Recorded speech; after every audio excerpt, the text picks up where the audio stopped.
everyone, this is Jennifer. I apologize for the view as usual, but like I said before, I'm kind of going for the message, not for the ambiance of the videos. Anyway, I wanted to talk about a quality that narcissists have that is very good, and it's that they are able to lie so well. I mean, they will lie with the straight face, and they will look like they're telling the truth. They might even pass a polygraph because they believe their lies. But they are all liars, and it's also a form of gaslighting because they convince you that they are right because they seem so adamant about it, or they repeat themselves. And the lies will grow over time, from little things to big things. Little things, so that, you know, they're getting their feet wet to see what they can get away with, and the more they get away with, the more they will do later. So, for example, okay, so me and my ex-narc, before he moved in with me, we had been seeing each other for years. I traveled a lot to see him, and we talked a lot about our future, and one thing we talked about was having children, because I've always wanted to have children. And we would talk about it a lot. We would name them, talk about them, how many we would have, and this we talked about for years. So when he moved in with me and he started kind of talking about the future, I brought up the fact that I wanted children, that we were going to have children. And he told me straight to my face, I don't want children. I never wanted children. And this really confused me because even in emails, I have emails where we would talk about it. I was like, what do you mean? We talked about it all the time. We decided we were going to have a boy and a girl, and we named it this. We talked about it many times, and he adamantly, straight up denied it to my face. This conversation that we had dozens of times in the past, and that I do regret I didn't call him out on it. I was shocked and kind of taken back, and I still at that time I thought, well, maybe I try to rationalize it when there is no rationalizing. It was a clear lie, and what he was doing to me prior to him moving in with me was future faking. He had never intended to do anything like that. He didn't want kids. He just said it because he knew that's what I wanted to hear.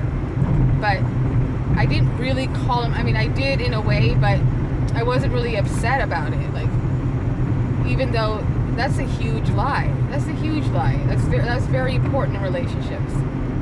So I would, those little lies turn into big lies, and the more you let go, the more you overlook, the bigger the lies will get.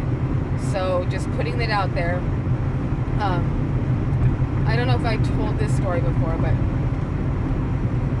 they are so good at their lies that after something might happen where you're triggered and you'll be like, well, that's obviously not true, obviously, but you realize that stuff like this has been going on a lot.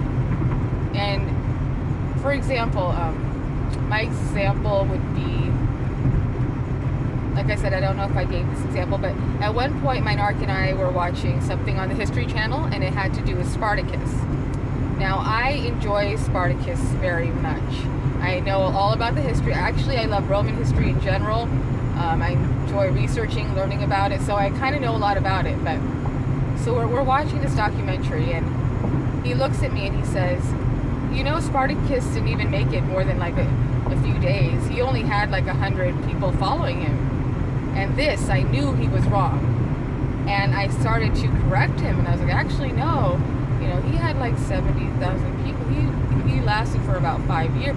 And I continued to tell him this, and he shut me down. He said, that's not true. And I thought, yes, I am. And I started to continue. He said, I don't know where you got that information, but that's not true. And he cut me down. Like, I wasn't allowed to speak after that.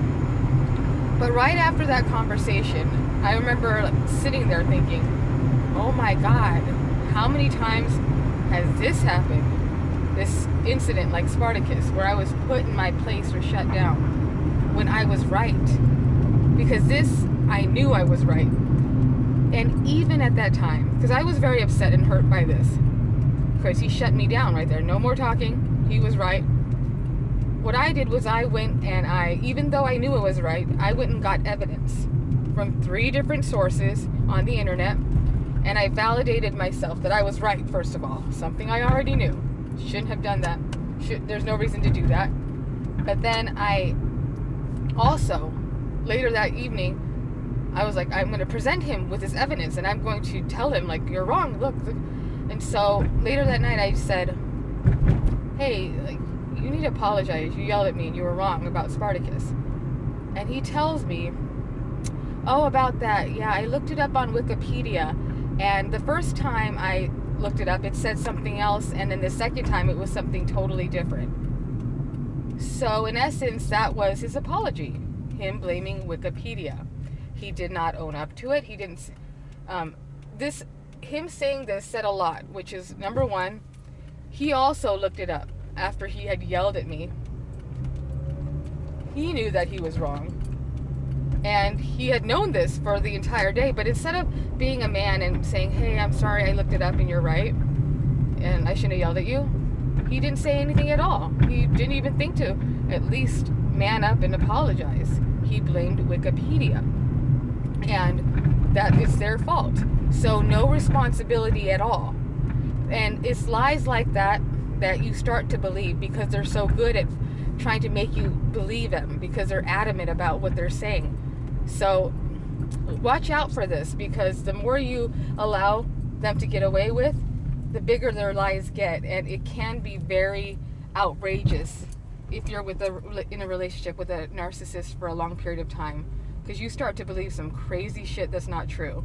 So just a little bit of advice. Thank you.